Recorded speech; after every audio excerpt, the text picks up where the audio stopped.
Hey, good morning, everybody. I woke up this morning and it's one of those days where it's like I didn't feel like doing anything, and it was really hard because there's stuff I need to do. There's quite a few things I need to do. And so I went for a drive, and then I found myself down here by the ocean, which I'm blessed to live in Hawaii and have this basically in my backyard. And it's funny how often I don't take advantage of that. I don't come and pay my respects and connect with nature and slow down and find a good feeling rather than hurrying and trying to do something that I think is going to give me a good feeling, whether that's accomplishing a task or going and getting coffee or doing some mushrooms or like microdosing mushrooms. I mean, all these things help, but at the end of the day, it's like nature is the most powerful tool to help shift things. And you may not live in Hawaii, but like right in our backyard, there's the birds singing, there's the flowers, there's trees. Even in areas where there's not that, you'll see life still come through. You'll still see like the flower in the crack. But my whole point of bringing this video out and what I was inspired to share was the fact that what would you do if you didn't have to worry about money? If you didn't have any obligations, you didn't have any need to provide, like all that stuff was taken care of. And that's quite the stretch of the imagination for some people, especially if you're really used to hustling and in survival mode. And it just sounds like this, like this airy-fairy kind of like woo-woo belief system that you don't have to do anything and things are provided. Like, who's going to provide all that? And the truth is, there's plenty for everyone. And if things are provided, people will still want to work. People will still be inspired to share and do things. And maybe not at first. Like a lot of us, like probably during the pandemic, you experienced that too. It's like, well, I don't have to do anything. I'm going to day drink, or I'm going to, just watch a bunch of Netflix. I'm going to do this and that, all the things I felt like I wanted to do. Or I'm stressed out because I can't work, so I'm going to just distract myself. And then at a certain point, we kind of snap out of it, whether with help or we just change our mind and we move towards something else. Like for me, I started playing music more and I started meditating more because I went into the rabbit hole of doing more research on the things that are unseen in the world that very much exist, that are controlling humanity. And I got into this kind of dark place with it where I was seeing the visions of these people and what they were doing to others, and I was like almost helping it by fixating on it, focusing on it. And at the same time, I want to acknowledge it's there and that people are suffering, but the best way I can help them is to get my vibration higher so that when I come into proximity of that, if at all, I can do something to help change it. I can see a solution. I can support those that are in the trenches doing it. And how that often comes off in a lot of my videos is that I'm bypassing, or that I don't care about what's going on with others, and things are really like frustrating for people, and I realize that. And for me, it's like I feel it too. Like I don't have the luxury of not being able to work. I do have people that are helping me right now, which I'm super appreciative of. And I want to say that too, is like as I'm growing my business, as I'm starting out, I have some support from my family, which is a huge blessing, and I know not everyone has that. And also a lot of people do have it and they won't acknowledge it or admit it. They pretend like they do it all themselves. And that really kind of perpetuates this idea of, this generational poverty that gets played out, and this, the skill set that's given to people that already have money, that are taught how to deal with money, are loaned money, and so they're able to create things. And there's others that really have to hustle and struggle, and they make it work, and yet they're always in survival mode, so they can't always appreciate it later when it happens. And I see all that, and it's really hard to watch, and that's probably what privilege is, to be able to,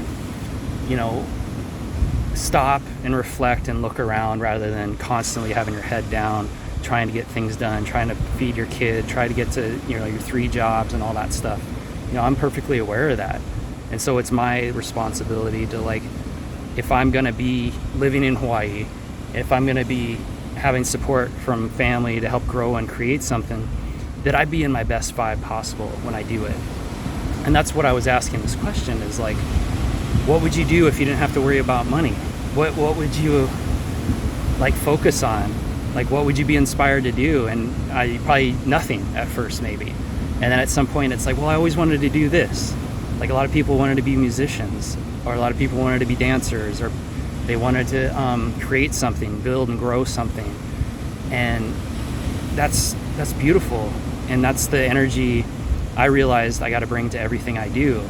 Is because what's interesting with me is I went through that, and I had this money coming in during the pandemic, and then yet I still went and took a job because I was afraid that it was going to run out and all these things. And I was working at a school briefly, which I didn't really enjoy. I enjoyed the people, but I didn't like wearing a mask, and I didn't like forcing kids to wear masks, so I left. And whatever your stance on is with masks, great. If you want to wear one, wear one. But I don't think it's healthy at the end of the day. So I left, and I focused on my business.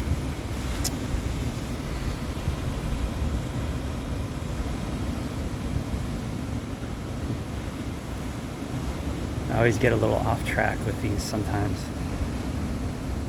I want to show you where I'm at right now.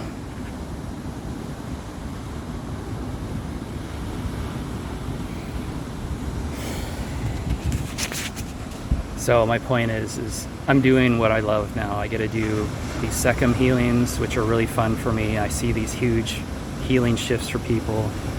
I'm doing these breathwork ceremonies with two amazing musicians and sound healers. It's just like mastery level of what they do, and it's really fun to be a part of that. And I get to bring my training from meditation, from the 3 principles approach of mental health, all the stuff I learned about trauma, and bringing people back from being triggered or being disassociated.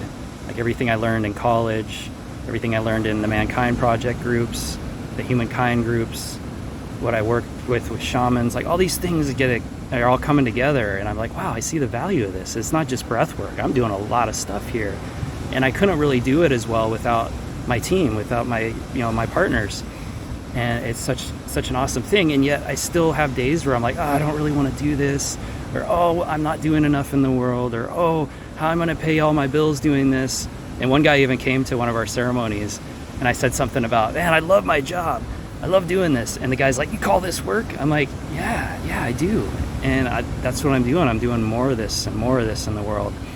And that's what I wanted to convey is like, what would you do if you didn't have to worry about money? And you find that thing and you do it, and you find that energy behind it. And what's crazy is that energy is what's making you more successful. It's not what you're doing, it's the energy you're bringing to what you're doing. So even like with the monks, the old story about them scrubbing the floors with a toothbrush and just being in a place of zen and accepting what you're doing and finding joy in it, it's like that for everything we do.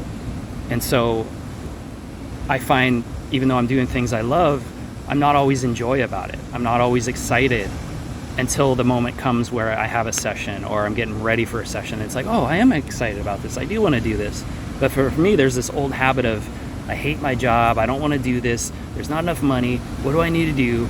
And it lowers my vibration. And so the more I can let go, feel what I'm feeling, breathe, relax.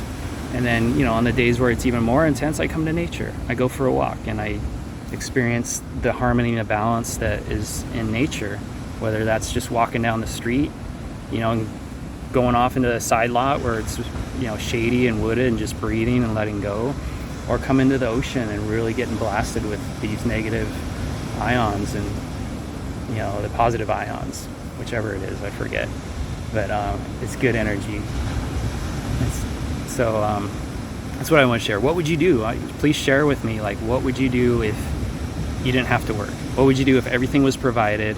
Letting go of all the analyzation and judgment around who pays for it and all that. But what would you find yourself doing? What did you always want to do? What did you want to do when you were growing up? And share that in the comments. I'd love to hear what your passion is and what you're excited about, and how we can bring that energy into what you're doing now, so that whatever you're doing now can become more successful and more happy. And also you're turning your focus towards what you really desire. And that often changes. Like we think we want something. Like I wanted to be a fighter pilot when I was a kid, and if I had done that, I never would have experienced all this spiritual development. I would have went a very different path. Things would have been provided for me. I would have been in the military. I would have went to ROTC. I would have went through all this training. I would have been very focused, and I wouldn't have time to like indulge. What if aliens are real? Or what was that weird experience I had the other night? Or what does this dream mean? I would have just been like, you know what? It doesn't matter. I got to focus on what's in front of me. And so that's kind of the blessing sometimes of when our dreams don't come true. And at the same time, it's weird. I had a galactic shaman I was working with for many years that when I first met him, he saw me as a fighter pilot, and I didn't see him say anything about that. And we actually did a soul retrieval around a timeline where I was a pilot and there was something going on and I needed assistance from a multidimensional perspective. But that's a story for another day, perhaps.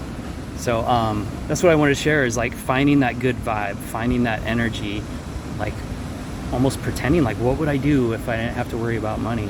And doing that now, but spending some time, like maybe 1 hour a week, just doing that thing. You know, if you can do more, even great, but 1 hour a week, that's it. You know, like, I always wanted to do this. I always wanted to learn that. And don't let the mind like trip you up. Don't let the mind squash it. Find the feeling and then do the thing. It's not the other way around. It's not doing the thing to get the feeling. All right, so I have the feeling now because I did my thing. I went for a walk, looked around, felt inspired to shoot some video, and then here I am, like, sharing what I perceive would be helpful to others, and hopefully it is. And I hope you all have an awesome day. I hope you don't ever let the passion of life die for you, that you realize the blessing that it is here, and that I understand a lot of you are in a difficult situation and things are intense and there's a lot of fear about the future. And at the same time, you know, remember the present and remember the nature around us. So bless you all. Aloha.